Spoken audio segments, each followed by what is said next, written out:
So I just got a package from. Penerbit Buku Kompas. They reached out to me because they saw one of my videos I made regarding Niagang Serang, and Pangeran Diponegoro was specifically seen by Mr. Peter Carey, and he specifically reached out and wanted to send me his book, Takdir. And they reached out to me and they said that they're going to be sending out this book as well as a special message from Mr. Peter Carey. So I'm so excited what this is going to be. So let's open this. I'm just brute forcing this. It's very well packaged. It's very safe and bubble wrapped. There it is. Ooh. Wow, it's hefty. Is it? It's paperback. It's not hard copy or hardcover, but. Oh, here it is. Takdir, Riwayat Pangeran Diponegoro, 1785-1855. Peter Carey, Pengantar by Gunawan Muhammad. Yup. Let's open the pack. I am like sweating because I just got back from grocery shopping and I saw this. I'm so excited. I'm scared. Dear Alma, you are hereby accepted to Oxford University. Oh, I wish. I'm in. Here we go. Oh my god, that's his handwriting. This is what it says. Untuk Alma yang tahan dengan jeli mengorbitkan sejarah perempuan perkasa di tanah air, termasuk Niagang Serang, selamat dan sukses selalu. Peter Carey, 5/5/25.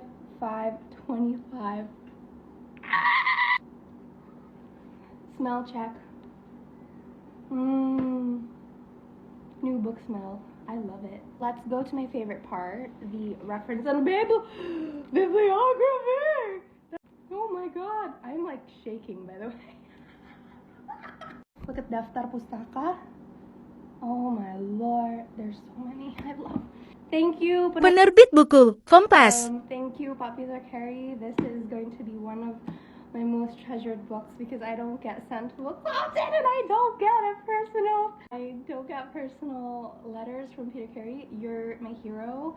I aim to be you one day, and look out for me because I'm gonna make way. Hopefully. Bismillah. Thank you.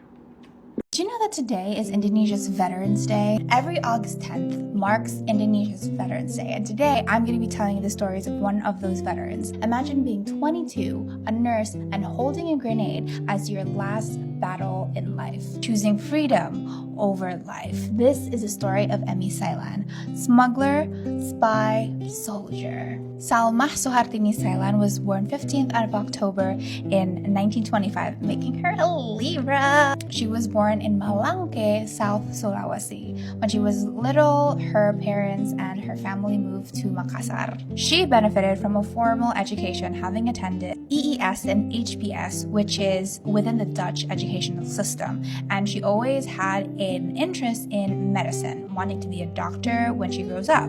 However, due to the Japanese occupation that happened in 1942, she was not able to continue her studies. She actually wrote to the Japanese government, allowing her to go to Java to pursue further medical education, but it was denied. So she ended up being a student worker at a hospital near her called the Stella Maris Hospital in Makassar. Now, Emi learned and worked with Japanese doctors during the Japanese occupation, and there she treated Japanese and Indonesian soldiers during the time. After 1945, or the Indonesia Declaration of Independence, she continued to work in the hospital. As we know, the Indonesian independence movement wasn't smooth sailing.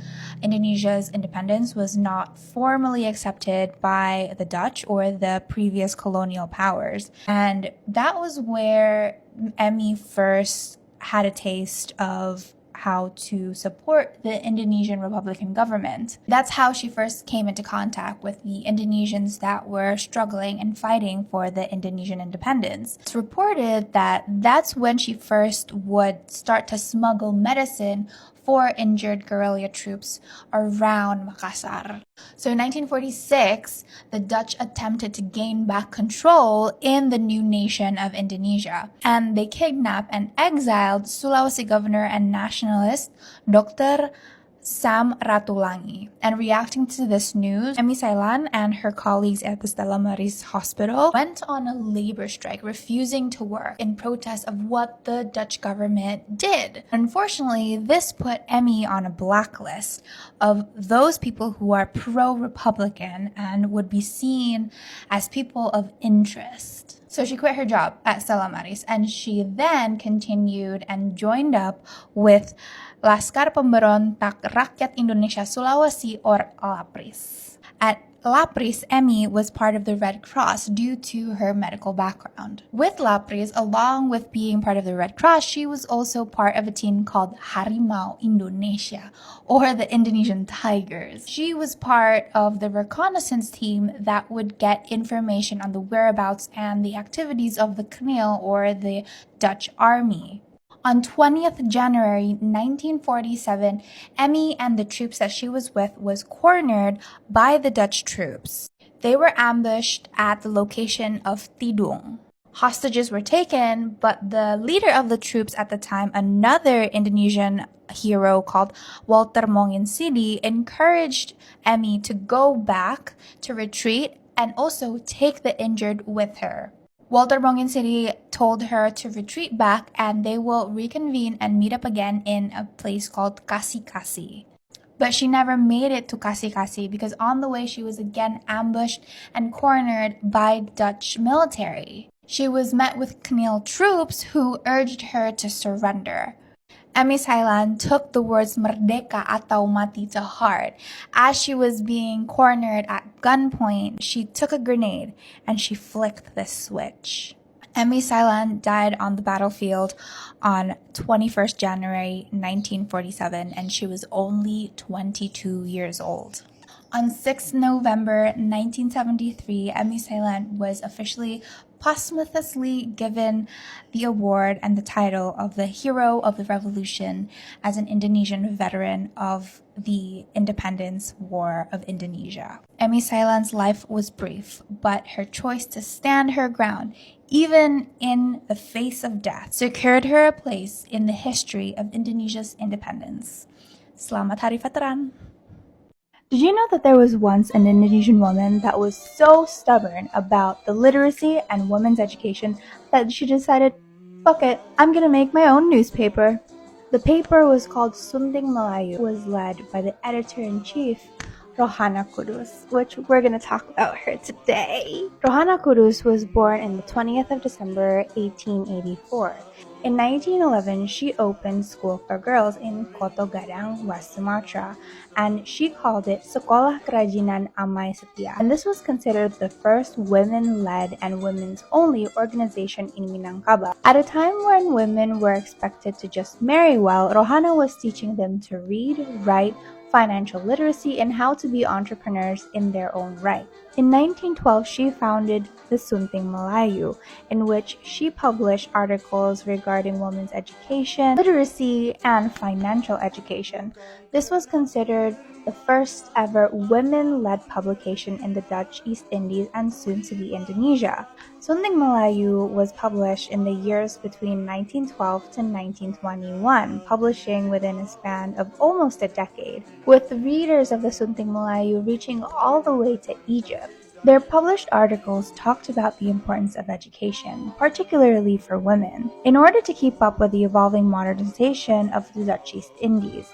But the newspaper also emphasized on the importance of holding on to our cultural roots. Rohana Kudus writes in the 11th edition of the Sunting Melayu, published in 1914, there are quite a few women who, after becoming educated, forget their own customs and imitate European ways.